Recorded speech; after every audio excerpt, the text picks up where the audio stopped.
Hello guys, welcome to স্পটিভাস। তো guys, আজকে নিয়ে চলে এসেছি ইউরোর ফাইনাল। তো সবাই জানে যে ইউরোর ফাইনাল কার সাথে কার, ইংল্যান্ড ভার্সেস স্পেন। সেমিফাইনাল নিয়ে একটু রিভিউ করবো আর ফাইনাল নিয়ে একটু রিভিউ।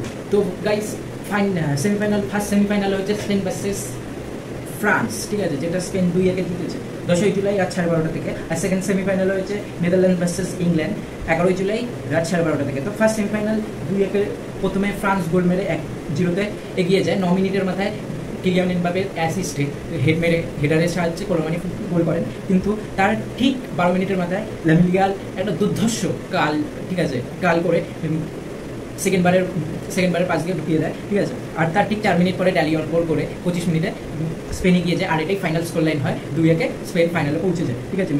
ম্যাচটা দুর্ধর্ষ হয়েছে, ঠিক আছে। এন্ড টু এন্ড ফুটবল হয়েছে।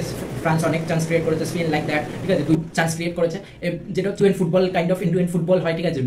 তো দুই টিমই যথেষ্ট অ্যাটাক করে, করে, কিন্তু শেষ মুহূর্ত পর্যন্ত স্পেন তাদের লিডটা এগিয়ে রাখতে পারে এক গোলের, আর ফ্রান্স সেটা পারে না, ঠিক আছে। তো সে এক গোলে এগিয়ে গিয়েও তো লাস্টে 2-1 স্পেন জিতে যায়। পরের ম্যাচ হচ্ছে সেকেন্ড সেমিফাইনাল ছিল হচ্ছে ইংল্যান্ড ভার্সেস নেদারল্যান্ডস, যেটা 11ই জুলাই রাত 12:30 খেলা হয়।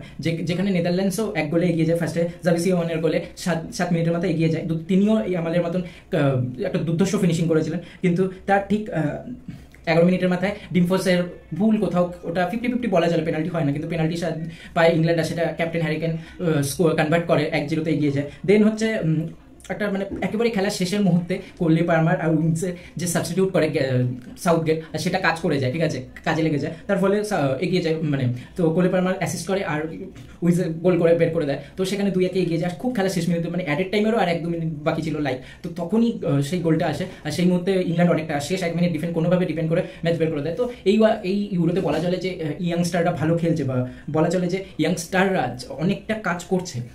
সবথেকে বড় কথা, কাজের থেকেও বড় কথা হচ্ছে ইয়াংস্টাররা ভালো, যেরকম কিবো তারপর হচ্ছে আমি আলেরা খুব ভালো খেলছে, ইয়াংস্টাররা চোখে আসছে এই ইউরোতে, ঠিক আছে। তো ফাইনাল হচ্ছে 15ই জুলাই রাত 12:30 ইন্ডিয়া স্ট্যান্ডার্ড টাইমে, যেটা কিনা England versus Spain. Who will win, English or Spain? Predict you, but I think England আর স্পেনের মধ্যে 2-1 বা 3-1 স্পেন জিততে পারে, বাট আমি চাই এক্সট্রা টাইম যাক ম্যাচ গড়া, কারণ তাহলে কোপা দেখতে আরও টাইম কম থাকবে, বেশিক্ষণ অপেক্ষা করতে হবে না কোপার ফাইনাল বা জেতার পরে। তো গাইস, আমার মনে হচ্ছে যে কোথাও না কোথাও স্পেন একটু হলেও এগিয়ে এই ম্যাচটা 3-1 বা 2-1 জিতবে, কিন্তু পেনাল্টি শুট আউটে গেলে আমি জানি না, ড্র হয় যদি পেনাল্টি শুট আউটে, সেখানে বলা চলে না। আমি বলছি বারবার পেনাল্টি শুট আউটে ইন্ডিভিজুয়াল হয় কোথাও না কোথাও, গোলকিপারের ক্ষেত্রে বিশেষ ম্যান ইন্ডিভিজুয়াল বলছি। তার একটা বিশেষ কারণ হচ্ছে যে চাপের অনেকেই পেনাল্টি শুট মিস করে দেয়, ঠিক আছে, হাতে মেরে দেয়, বাইরে মেরে দেয়, এটা অনেকেই করে, মেসির মতন প্লেয়ারও করেছে। তো আমরা জানি চাপের মধ্যে অনেকেই বাইরে মেরে দেয়, আর গোলকিপারও সেখানে ব্রিলিয়ান্স খেলে দেয়, যেরকম দিয়েগো কোস্তা তিনটে সেভ, আর ফ্রান্সের ম্যাচে একটাও সেভ করতে পারেনি। তো এই জিনিসগুলো কে কখন ভালো খেলে দেয়, কে কখন সেভ দিয়ে দেয়, কেউ বলা যায় না। তো গাইস, ম্যাচ আমার মনে হয় স্পেন জিতবে, ঠিক আছে। তারা হাইয়েস্ট মোস্ট টাইটেল হোল্ডার হয়ে যাবে, 4টে এর আগে জিতেছে, 2012, 8 আর একটা 1917। তো যাই হোক, তারা হাইয়েস্ট, আই থিঙ্ক আমার মনে হয় এবারও স্পেন জিতবে। তো গাইস, দেখা যাক, আপনারাও কমেন্টে জানান কে জিতবে। সবাইকে রিকোয়েস্ট করছি একটা জিনিসই, যে প্রত্যেকে লাইক, কমেন্ট, শেয়ার, সাবস্ক্রাইব করবেন, প্লিজ। এটা আমার প্রথম চ্যানেল, আপনারা পাশে থাকুন, প্লিজ সাহায্য করুন, আমি আমার যথাযথ চেষ্টা করব, প্লিজ। তাই আপনারা লাইক, কমেন্ট, শেয়ার, সাবস্ক্রাইব করবেন, প্লিজ।